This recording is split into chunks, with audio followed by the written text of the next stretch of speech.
ወንድ ልጅ ሊታዘንለት አይገባም። ምክር የሚያስፈልገው ወንድ ነው። አሁን ሴት ልጅ ምክር ያስፈልጋታል ብዬ አላስብም። ሴት ልጅ አንድ ግንኙነት ውስጥ ገብታ ትዳር መስርታ ልጆች ስትወልድ በቃ she's a mother ለልጆቿ ነው የምትኖረው። ወንድ ልጅ እንደዛ አይነት ፕሬሸር የለበት። ስለዚህ መገራት ከምን ጊዜውም በላይ እንደ ዘንድሮ ወንድ ልጅ መጠንቀቅ አለበት ብዬ አስቤ አላቅም። በእውነት እንደዚች አይነት ሴቶች ኦፊስ ከፍተዋል በጣም በየቦታው የስነ ልቦና አማካሪ ምናምን እያሉና ሴቶቹን የሚመክሯቸው ጀስት በቃ ያቺን ከወንድ ልጅ የሚፈልጓትን ነገር እንዲያገኙ ብቻ ነው። ያ ምንድነው? ስፐርም።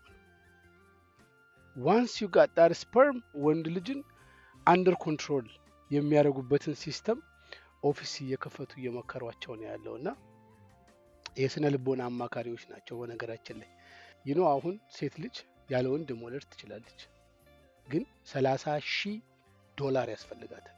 $30,000 ያንን $30,000 ስፔንድ ላለማድረግ እንደምንም ብላ መረብ ውስጥ ከታ ያችን ስፐርም ለመውሰድ ብቻ የሚተኙ በጣም ብዙ ሴቶች አሉ።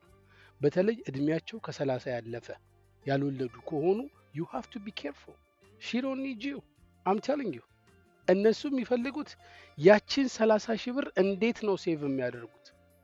መውለድ በጣም ይፈልጋሉ። $30,000 ደግሞ ስፔንድ ማድረግ አይፈልጉም።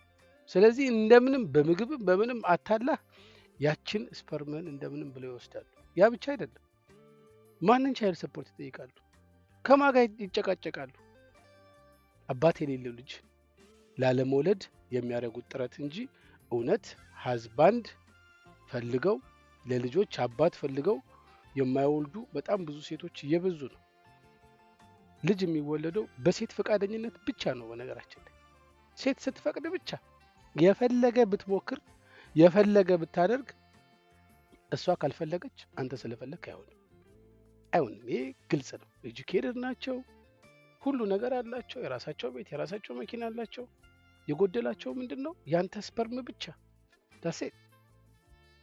እንደዚህ አይነት ሴቶች በጣም በስተዋል። ወንድ ልጅ በጣም መጠንቀቅ አለበት። መጠንቀቅ አለበት ምለው ልጅ ኃጢያት ሆኖ አይደለም።